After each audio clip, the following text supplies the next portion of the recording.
6 men have died. According to legend, before the treasure reveals itself, 7 must lose their lives. There is still 1 remaining. Nova Scotia, Canada. A small island hidden in violent Atlantic waters. Oak Island. For more than 2 centuries, it has called men toward it and swallowed just as many. The year was 1795.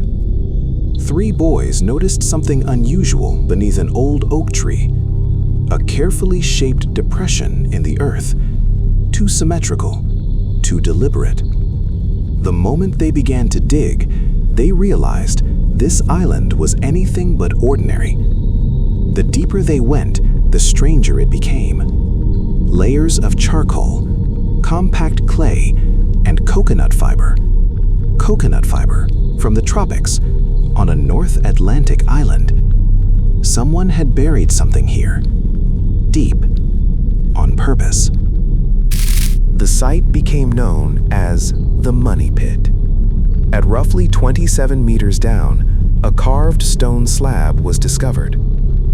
Strange symbols. A message later interpreted as 40 feet below, 2 million pounds are buried.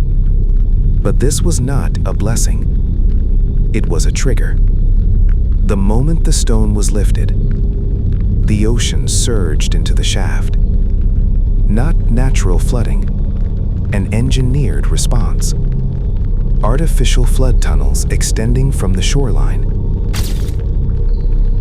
A hydraulic trap designed to activate the instant the treasure was disturbed. The more water they removed, the faster the sea reclaimed the pit. And so the attempts began. The Onslow Company, flooded, bankrupt. The Truro Company, flooded again, abandoned. The Oak Island Association, multiple shafts, no success, funds exhausted. The Oak Island Eldorado Company, a brief effort, another failure.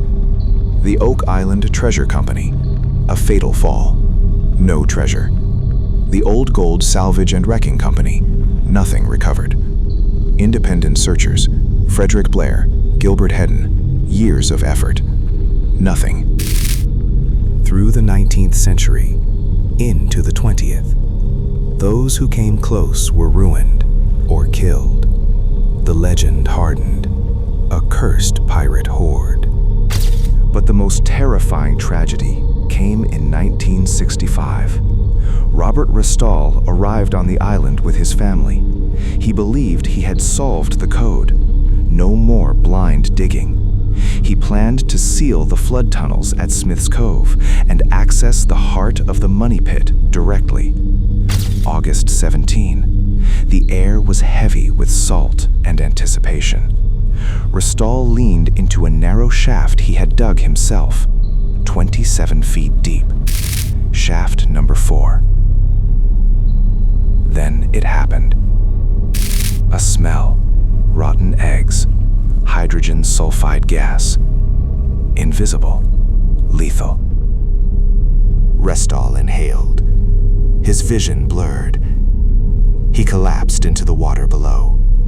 His 18-year-old son, Robert Jr., saw everything. Without hesitation, he climbed down to save him. The gas consumed him too. Then came Carl Gracer, then Cyril Hiltz. Each man descended with a rope. Each man was overcome. Within minutes, 4 men were dead. It remains the deadliest incident in Oak Island history. Locals whispered, was it truly just gas? Or something designed, a defense mechanism, activated when the island was disturbed? The legend of the 7th victim grew darker. Just as the mystery seemed destined to remain buried, new evidence shifted the narrative entirely. This was no longer a pirate story. On the island's northwest lies Lot 5, for decades privately owned and inaccessible, only recently subjected to serious excavation. Beneath the soil, a circular stone structure, carefully constructed, not a temporary camp, possibly a fortified blockhouse, a military installation, perfectly positioned to oversee the shoreline. Then came evidence pointing to something larger. Fragments of military equipment were recovered. Analysis linked them to British naval materials from the late 1600s. Lead bale seals were found, used to secure official cargo shipments. This suggests organized supply chains, government logistics. Pirates do not build stone fortifications. Pirates do not operate under formal naval provisioning systems. In 1762, during Britain's capture of Havana, vast quantities of Spanish gold and silver were seized. Some researchers believe that part of that treasure was never transported back to England. Instead, it may have been secretly buried here, Oak Island. The British Royal Engineers of the era possessed advanced hydraulic knowledge. If anyone could build such a system, it was them. But then, another discovery complicated everything. In 2017, at Smith's Cove, a lead cross was uncovered. Scientific analysis traced the lead to a mine in Cévennes, southern France, a mine that closed in the 1300s, which means the cross likely dates to the 14th century, and that creates a paradox. Oak Island is in Canada. The so-called New World was officially reached by Christopher Columbus in 1492. So who was here more than a century earlier? The cross bears resemblance to early Templar symbolism, fueling the theory that the Knights Templar crossed the Atlantic long before Columbus. If true, the engineering makes sense. An organized, wealthy order, capable of secrecy, capable of monumental construction. But that raises the final question. What was so important that it required a defense system this complex?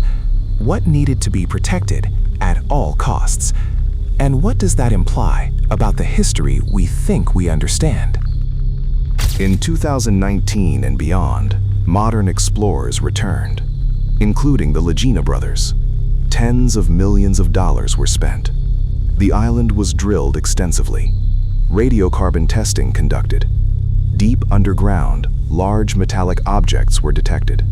Water samples revealed trace amounts of gold. And still, no final revelation. No chest, no crown, no proof. And the shadow of the seventh victim still lingers. This is not merely a search for treasure. It is a search for a forgotten chapter of history, or one deliberately erased. This is Forbidden Atlas.